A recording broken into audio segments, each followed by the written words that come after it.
Raúl Gracia el Tato empezó como apoderado de Julián López, el Juli, en 2002. Después representó a Julio Benítez, el cordobés, Antonio Ferrera, Manuel Escribano y a su buen amigo Francisco Rivera Ordóñez. Actualmente dirige la carrera del zaragozano Aarón Palacio y es asesor artístico de Pablo Aguado. ¿Hay afición en la gente joven? Mucha. Yo creo que la media de edad que está acudiendo a los toros hoy es muy superior a la que ha habido nunca, ¿no? Incluso están saliendo chavales nuevos, como el caso de Aarón Palacio, que lo apodero yo. Están saliendo chavales nuevos con un concepto, con una capacidad, con una proyección tremenda. O sea, yo creo que el futuro está asegurado. Un gran apoderado debe estar 100% dado a su torero. Y él, yo creo que ahora mismo lo que vive es por este proyecto de Aarón y que realmente llevarlo a donde él realmente quiere que esté. Él es embajador de la Escuela de Mar de Nubes, la Escuela Taurina Mar de Nubes, y bueno, yo recuerdo que la primera vez que lo vi en persona fue porque vino a darnos una charla a la escuela. Y luego nosotros hicimos un viaje, todos los chicos de la escuela, a Sevilla, al campo, porque él nos preparó una serie de tentaderos por ahí, ¿no? Y ahí fue donde yo lo conocí y bueno, pues creo que conectamos mucho y años después pues fue cuando ya me empecé a apoderar y hasta el día de hoy. ¿Y como apoderado, qué es lo más difícil? Bueno, lo más difícil es decirle a alguien que se ponga en un sitio donde tú sabes que le puede coger el toro. Porque sabes que tu responsabilidad es que se ponga allí, porque si no lo haces seguramente no va a conseguir el éxito buscado, ¿no? Yo incluso hay veces que veo que tengo que pedir cosas o exigir cosas a los toreros en esos momentos que yo no sería capaz de hacer. Yo tenía la necesidad de tener un torero a mi lado que supiera entenderme técnica y psicológicamente en el día a día, ¿no? Y por esta relación que tenía con Raúl, con el maestro desde hace mucho tiempo, pues yo palpaba que él podía ser esa persona, ¿no? Nos entendíamos bien sin haber llegado hasta entonces a una relación profesional y bueno, esa corazonada que teníamos los dos, que podíamos compenetrarnos bien, gracias a Dios, pues teníamos razón y así está siendo. Mi madre, desde que conoció al maestro, pues también está mucho más tranquila, ¿no? Porque el maestro es una persona que es muy sincera, me inculca, digamos, de alguna forma, el querer torear cada día mejor, el querer hacer los muletazos más largos, más profundos.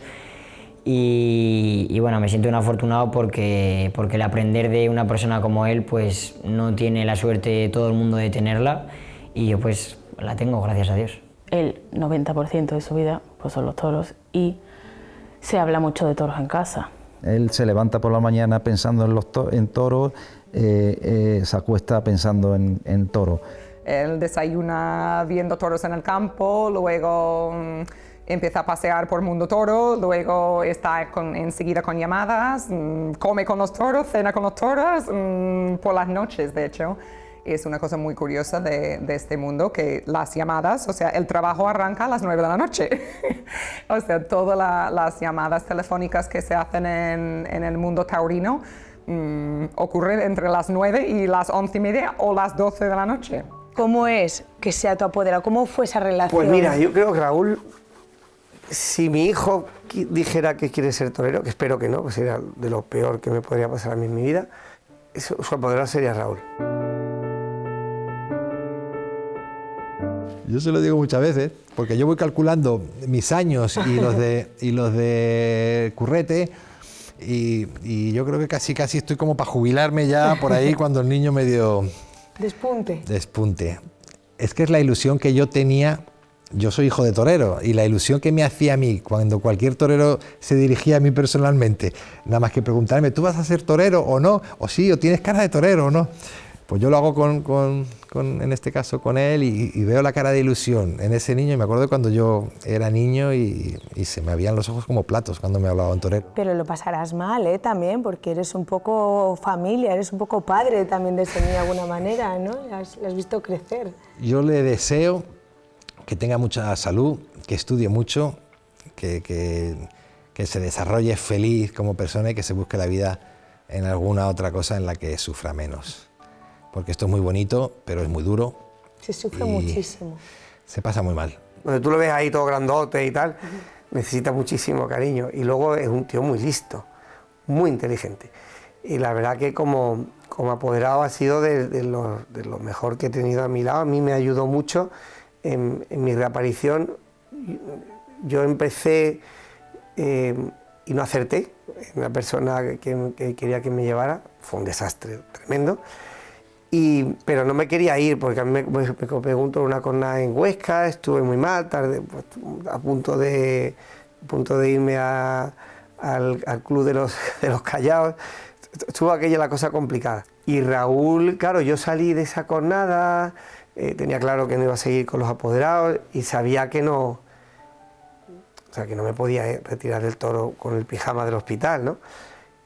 Pero claro, ¿quién para guiar tu carrera, ¿no? Y hablé con él y me dijo que no. De primera le dice, no. ¿Y por qué crees? Eso se lo tenéis que preguntar a él. ¿Y por qué le dijiste que no cuando te pidió la primera vez que fuera su apoderado?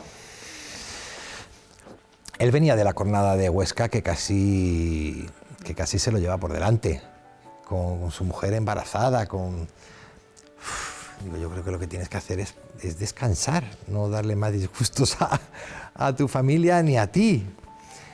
O sea, que en realidad lo que no querías es que él siguiera toreando por lo menos en un tiempo, ¿no? No era que no quisieras ser su apoderado.